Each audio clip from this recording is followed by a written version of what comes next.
Vamos orar.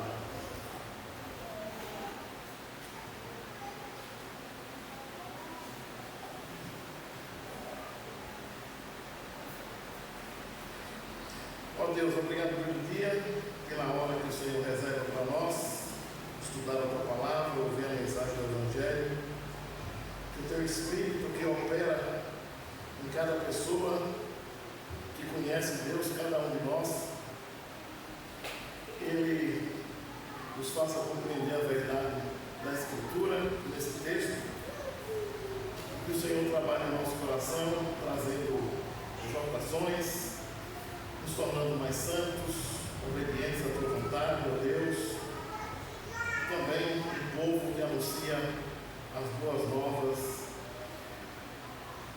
de salvação ao mundo caído, que revela um Salvador, que é Jesus Cristo.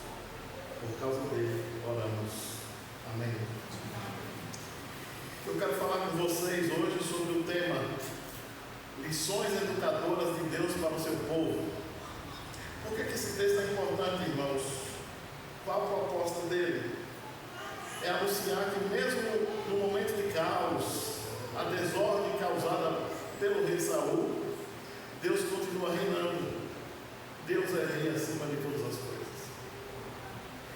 E ele quer apresentar um rei que não é Davi, é Cristo, como Senhor e Rei de toda a história, pelo qual o nosso coração se alegra. Cristo é o grande rei da história de Israel e o grande rei da história da igreja no Novo Testamento.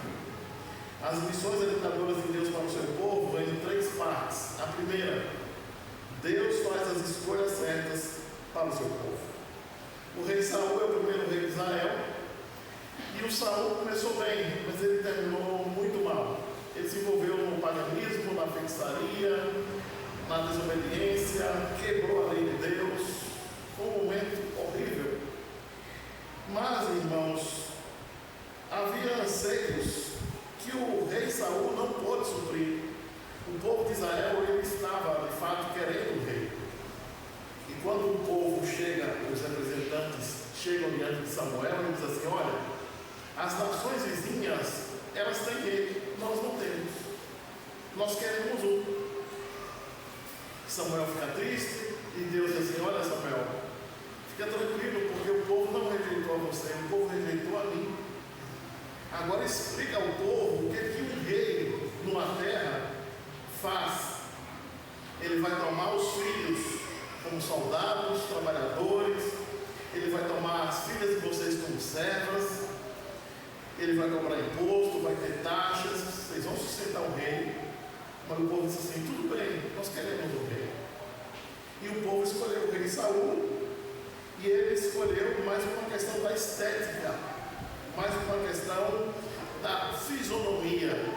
E diz a Escritura, que não vou ler agora, que o Saul, ele se destacava dentre os demais.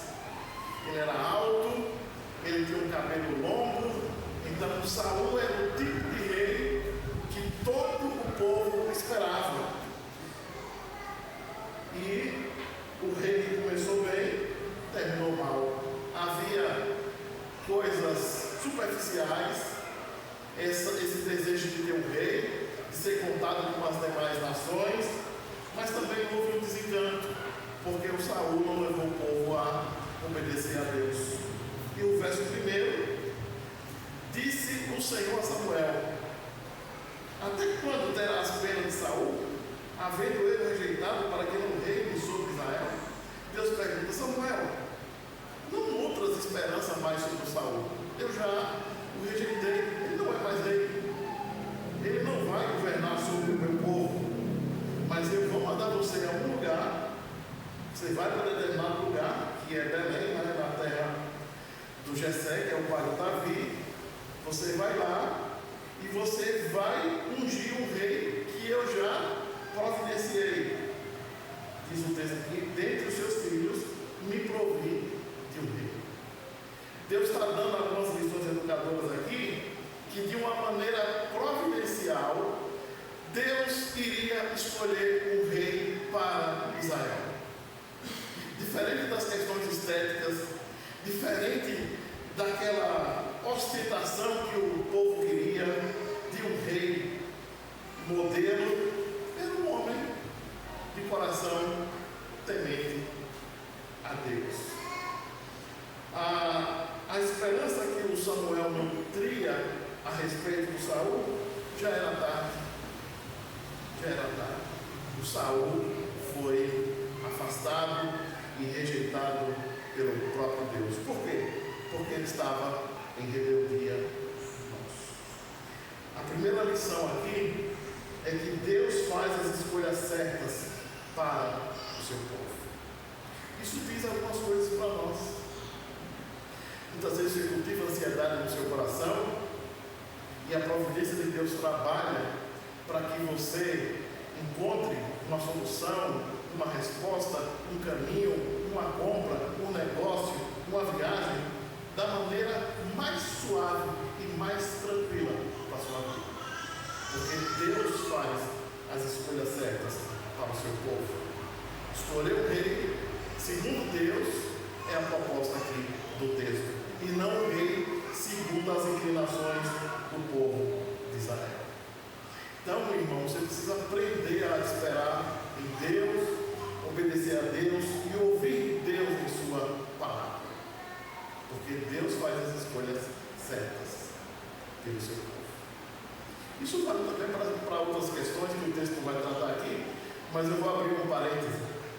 Questões emocionais ou questões do coração. Se um rapaz quer encontrar uma namorada, uma moça quer encontrar um namorado, você tem que descansar em Deus, ler a Escritura, esperar que ele seja um rapaz crente, uma moça crente e fazer a escolha certa, porque Deus direciona a isso. E o que é que acontece àqueles que fazem as escolhas erradas? Em tudo na vida e no casamento é mais sério.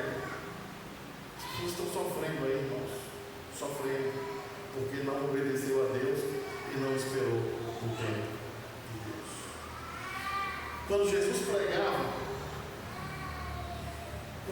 pregava, as multidões não acreditavam que era ele que estava pregando. Por quê?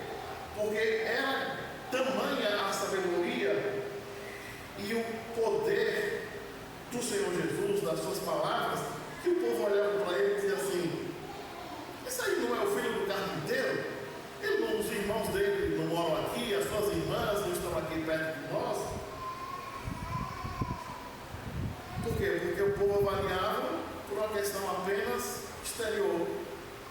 Mas Deus mandou o Messias correto, pelo qual o povo precisava e desejava ouvir. As pessoas avaliavam Jesus pela posição que ele tinha. É um carpinteiro que está falando desse jeito? Não, irmãos. As pessoas deveriam ouvir Jesus pela missão que ele recebeu da parte do Pai e que lhe foi conferida. O que o texto quer nos ensinar? Que as escolhas humanas refletem as inclinações naturais. As escolhas humanas refletem as inclinações naturais. Se você está longe de Deus, você vai escolher coisas que também estão longe de Deus. Saul correspondia a um ideal, mas não um propósito. Qual era o ideal? Ele era um homem bonito, que tinha um cabelo longo, era um tipo que o povo esperava, era um modelo. Mas o propósito de ser um rei que dirigia o povo debaixo da vontade de Deus não aconteceu. E Deus providenciou então um rei correto, piedoso, temente a Deus, que é o Davi, que nós vamos ver aqui no decorrer dessa história. Lembre disso. As escolhas humanas, elas refletem as inclinações do coração.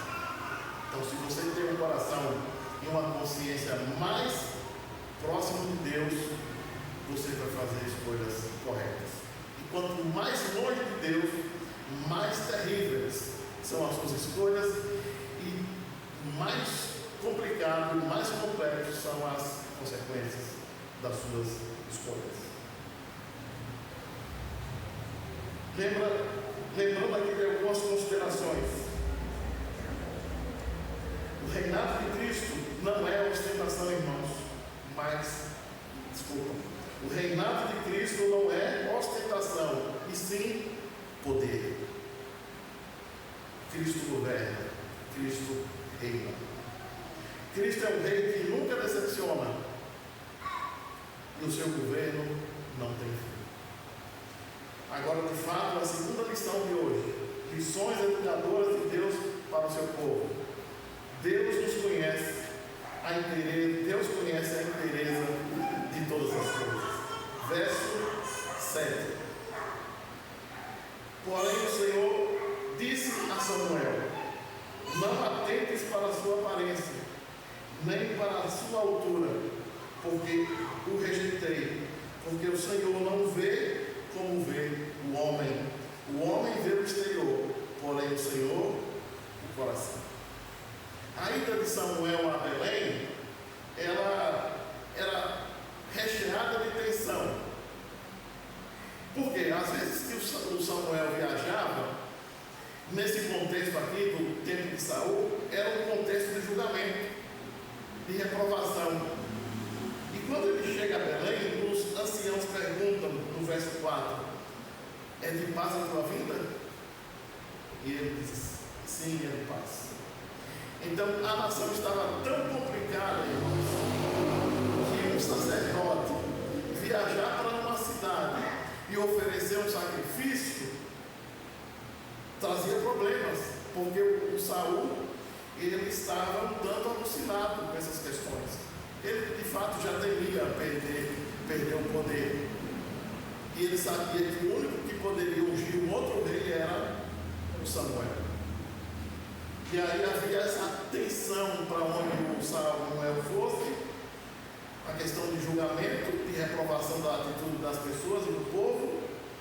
Mas ele diz assim: não, eu vim aqui para uma atividade natural, que é um sacrifício.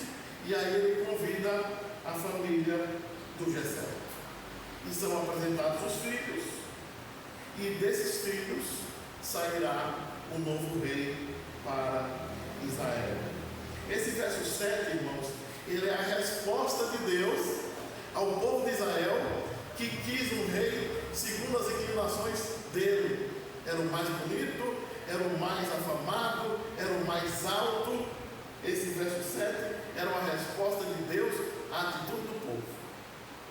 Deus vê o coração, enquanto que os homens olham para o exterior. Mas outra coisa, ele é a chave hermenêutica, ou a chave para entender esse capítulo aqui. Deus vai ensinar que ele conhece e sabe de todas as coisas. O Samuel achou que iria ser rápido. O Eliabe vem, o primeiro filho do Jessé. Ele olha, verso 7, e Deus diz assim: olha, não é a aparência dele, nem a sua altura, nada disso, não é esse. Vem o segundo, o Abinadab, e Deus diz assim: também não é. Vem o terceiro, chamado Samar, não é ainda. Então a coisa começa a ficar tensa, e de forma bem incisiva, Deus diz a Samuel: eu não escolhi nenhum deles. Passaram então os 7 filhos ali. Deus diz assim: eu olho para o coração, vocês estão olhando por uma questão externa.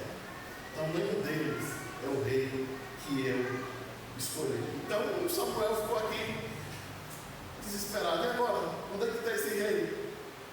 E aí ele pergunta para o Jessé: tu tem mais filhos? O Jessé disse assim: eu tenho um moço que está lá cuidando das ovelhas.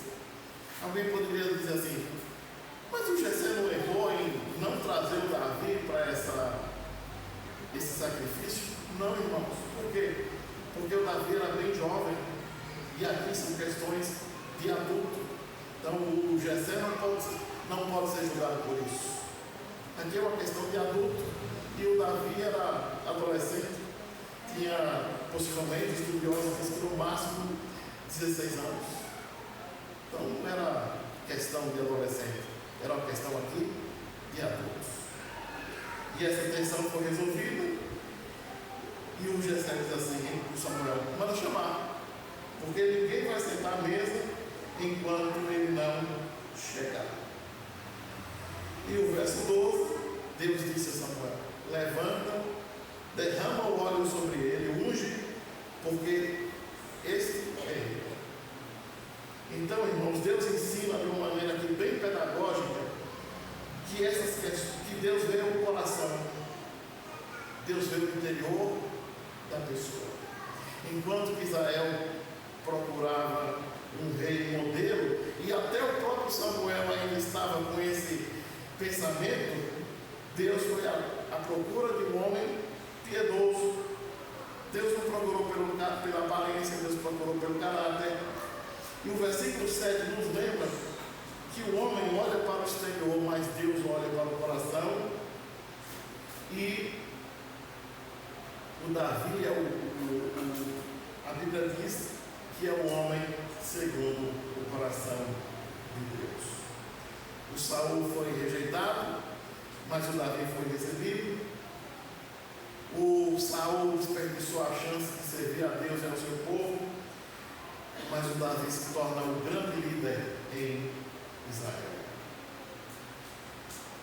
Irmãos, lembre de uma coisa: essas questões externas não impressionam a Deus.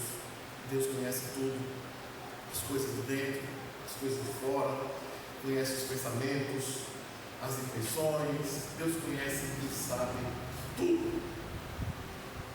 Isso diz uma coisa para você e para mim. Talvez você goste mais da forma do que do conteúdo.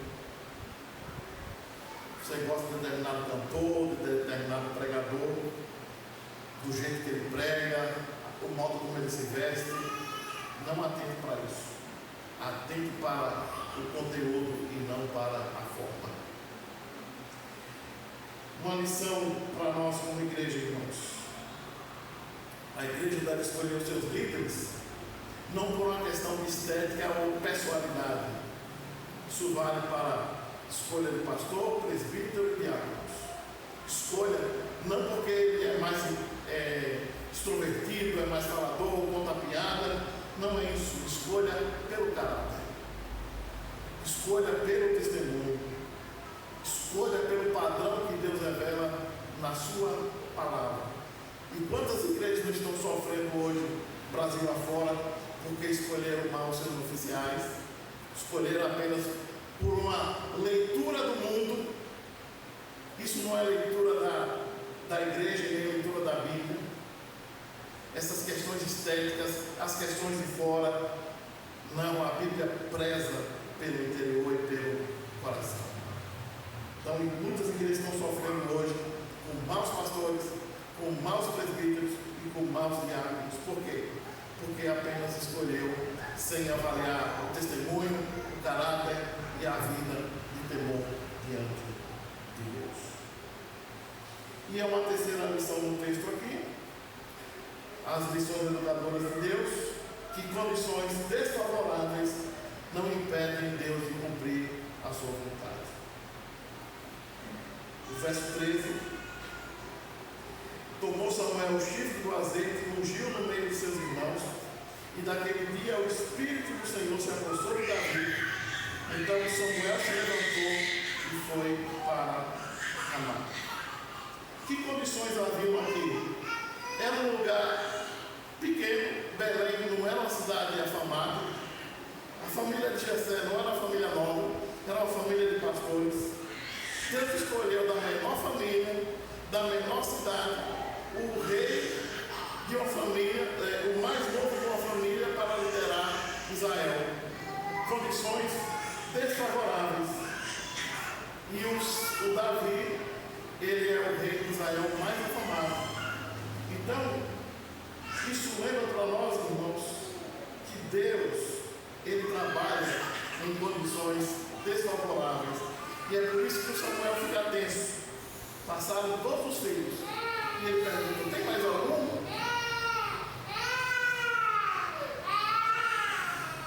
O o Jessé diz assim: tem mais um, então manda chamar.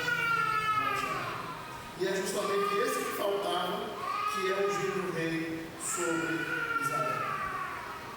Então a família mais pobre, o mais moço, da menor cidade, toma o maior posto em Israel, que é ser rei em Israel. Mas essa questão ainda não estava resolvida, a questão do trono. Por quê? Porque o Davi voltou para cuidar das ovelhas e o povo não tinha palácios, não tinha casas reais, ainda estava em formação essa questão da monarquia em Israel. Depois que o Saul morre, é que o Davi de fato assume o trono em Israel.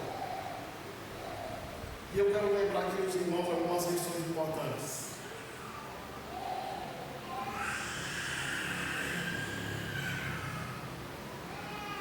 No mundo, irmãos, onde a autoimagem fala mais alto, onde a rede social projeta o que a realidade não apresenta, quando nós olhamos para esse texto, nós devemos pensar assim: Deus está mais preocupado com o meu caráter do que com o meu perfil. Deus está mais preocupado com o meu caráter do que com o meu perfil. Então, se você se sente confinado, esquecido, preterido, sem o devido reconhecimento, seja encorajado pelo exemplo de Davi. Quando Deus quer preparar uma pessoa para coisas grandes, Deus começa dando tarefas pequenas. E o Davi cuidou das ovelhas da sua família. Depois ele cuidou de uma nação toda. Então tenha esse encorajamento. Se Deus tem o propósito de dar a você uma função maior, então comece a fazer as pequenas coisas. Isso é a uma outra coisa, irmãos, seja fiel onde Deus chamar você. Seja fiel. Mantenha os seus olhos para o alto, firmes em Deus. Segunda lição: a esperança para aqueles que estão confusos sobre o futuro. O Samuel foi lá para Belém, ungiu um rei, e ele não esperava que seria Davi, porque nem se cogitava no nome de Davi, mas a providência de Deus resolveu Davi, e o Samuel, em silêncio, cumpre a vontade de Deus. O Davi ouve o chamado do pai, em silêncio vem para casa e é ungido rei. Então, no devido tempo, Deus tornará o caminho dele muito claro para você. Então, você tem que esperar em silêncio, porque Deus muitas vezes trabalha no silêncio. Se você está confuso, está confusa, sem esperança, confie em Deus. Uma outra lição: há encorajamento para aqueles que se perguntam o que Deus está fazendo. O futuro de Israel parecia sombrio, com um rei perverso no trono, mas Deus rejeitou Saul e trouxe um rei piedoso para Israel. Mas ainda uma quarta lição, como eu falei da autoimagem. Se você olha para o espelho e você se preocupa com a sua autoimagem, ao invés de se preocupar com o seu caráter, isso são coisas do mundo, irmãos. Se você é rapaz, se você é moça, está mais preocupado com o seu perfil e não com o seu caráter, você tem que olhar para Deus, porque Ele conhece o seu coração. Será que o seu perfil está todo correto, mas o seu interior está todo quebrado? Todo desconfigurado, a pessoa que você é por dentro, mas todo mundo vê uma pessoa bonita por fora, no Instagram lá, uma pessoa bem normal, mas por dentro você está todo vazio, ou toda vazia. Você tem que repensar sobre isso. Deus vê o coração, Deus não vê por fora. E se o seu coração está desconfigurado, se as coisas dentro de você estão confusas, você precisa de Cristo. Cristo regula a nossa Cristo conserta e valoriza a nossa autoimagem. Nós só vamos ter uma autoimagem correta de nós se nós nascermos de novo e conhecermos a Cristo. Você não pode estar consertado por dentro sem o conhecimento de uma vida com o Salvador. Não é o Instagram, não é o Facebook, não é o Twitter ou o X que vai mostrar que você é uma boa pessoa. Isso mostra por fora, mas Deus conhece você por dentro. Que Deus tenha misericórdia de nós, irmãos. Vamos orar?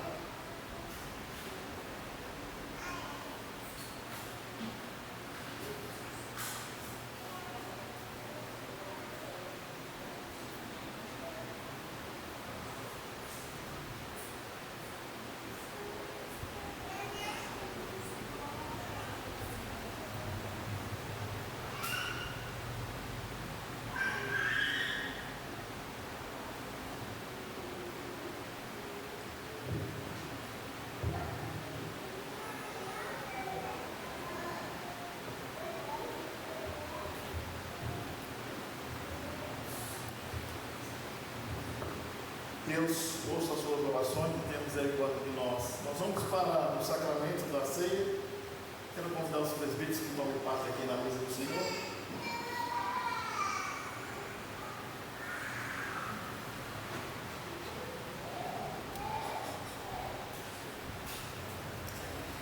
Eu quero ler com você na primeira carta aos Coríntios,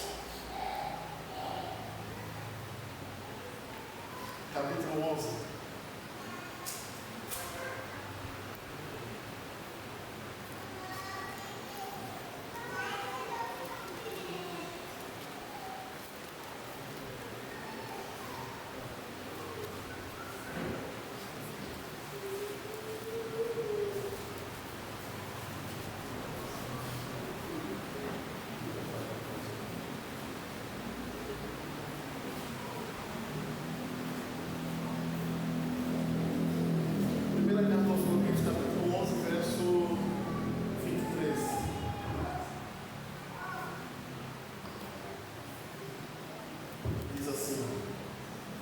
Porque eu recebi do Senhor, também vos entreguei, que o Senhor Jesus, na noite que foi traído, tomou o pão, e tendo dado graças, partiu e disse: isto é o meu corpo que é dado por vós, fazei isto em memória de mim. Por semelhante modo, depois de haver ceado, tomou também um cálice, dizendo: esse cálice é a nova aliança no meu sangue, fazei isso todas as vezes que bebeis em memória de mim. Porque todas as vezes que comeres este pão e beberes o cálice do Senhor, anunciais a morte do Senhor até que Ele venha. Por isso, aquele que comeu o pão e bebeu o cálice do Senhor indignamente será réu do corpo e do sangue do Senhor. Examine-se, pois, o homem a si mesmo, e assim coma do pão e beba do cálice. Pois quem come e bebe segundo o corpo, come e bebe o juízo para si. Essas são as instruções apostólicas sobre a ceia. E a ceia, irmãos, diz que nós participamos da mesa do Senhor, então nós estamos em comunhão com Ele. Porque no dia que nós nos afastamos dessa mesa, nós dizemos assim, em outras palavras: eu não estou mais em aliança com Deus. Mas eu quero fazer aqui algumas pontuações aos irmãos membros dessa igreja. Você não tem que valorizar o culto da ceia como sendo o culto mais importante do mês. Ele é importante, a solenidade é uma bênção para a vida de todos nós, mas você precisa ver nos demais cultos que a igreja realiza. Você precisa desenvolver comunhão com seus irmãos. A você que não é membro dessa igreja, ou que é membro de uma outra igreja, e tem 2 anos que você não participa das atividades da sua igreja, não participe dessa ceia, porque você está afastado da comunhão e você vai estar tomando e bebendo, tomando e comendo juízo para si. Ou se você está em disciplina na sua igreja, não participe, deixa passar o momento da disciplina para que você volte à comunhão. Ou se você não é de igreja nenhuma, também não participe da ceia, porque você não vai entender o valor da obra e do sacrifício de Cristo. Vamos orar? Deus, obrigado pelo dia que o Senhor reserva para nós, pelo sacrifício do teu filho na cruz, o sangue derramado para nos trazer, ó Deus, a uma nova vida, a comunhão com o Senhor. Aqui estamos como povo de Deus, nesse ato que o Senhor tenha,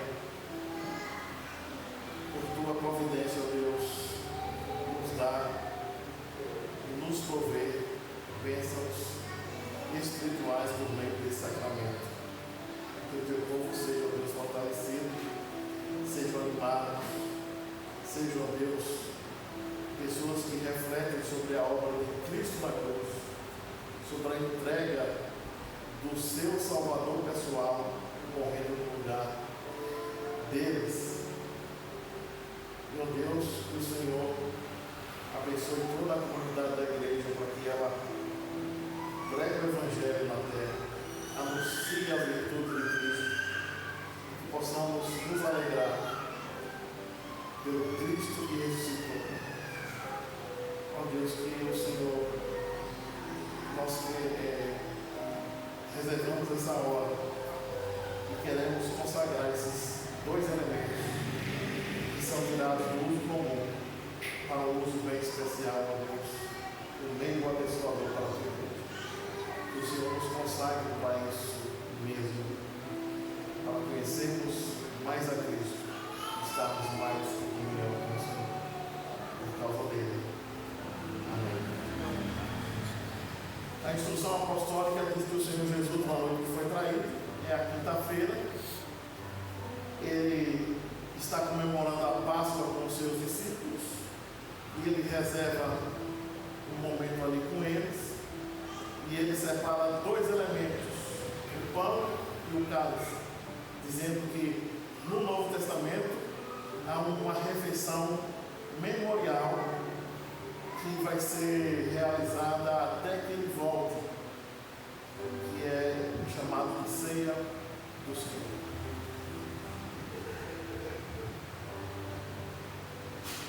O Senhor tomou o pão e disse: esse é o meu corpo que é dado por vós, comei dele todos em memória de mim. Eu quero convidar os irmãos que não participaram a ficarem de pé e receber o elemento.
cálice é a nova aliança do meu sangue.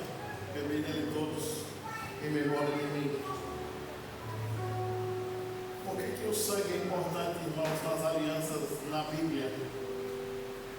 Porque é o significado de vida e morte. Há um compromisso das partes em cumprir os acordos. E Deus faz uma aliança conosco, e o sangue do seu Filho é esse meio pelo qual Deus se torna fiador daquilo que Ele promete para o seu povo. Quero convidar os irmãos que, do mesmo modo que participaram do pão, participem do cálice.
Ó Deus, obrigado pelo teu Filho, e obrigado por esse sacramento, que ele, ó Deus, fortaleça com a mensagem que é própria dele, da comunhão, do amor, do apego dos crentes a Cristo.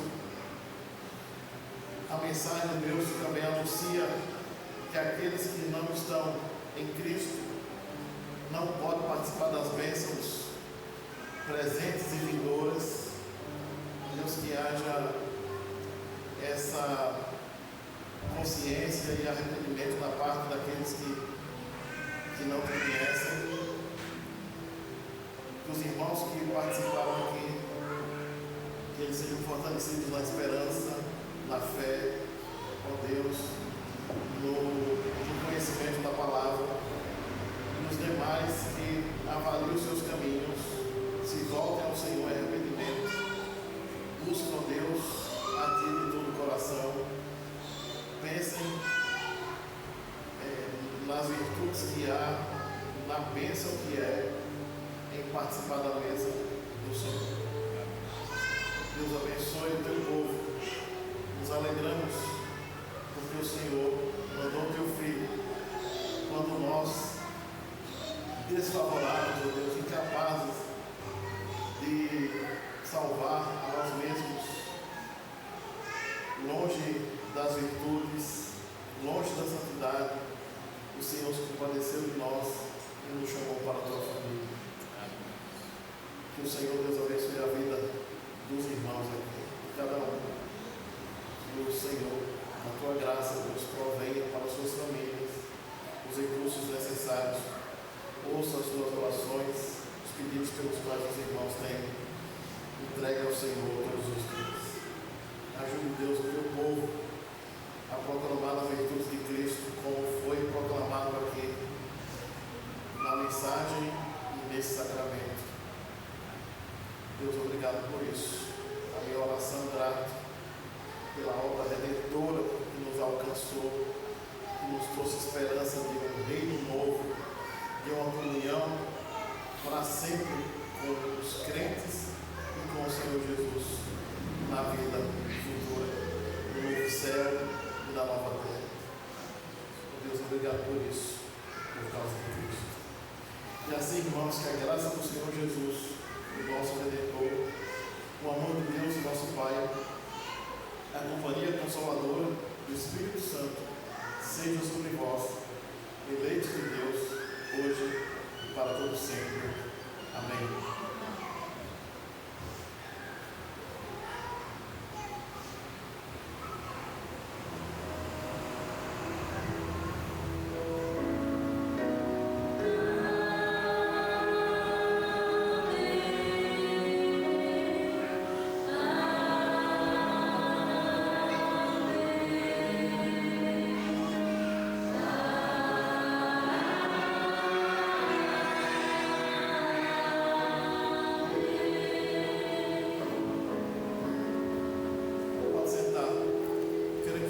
Só um pouco aí, eu tenho muitos avisos.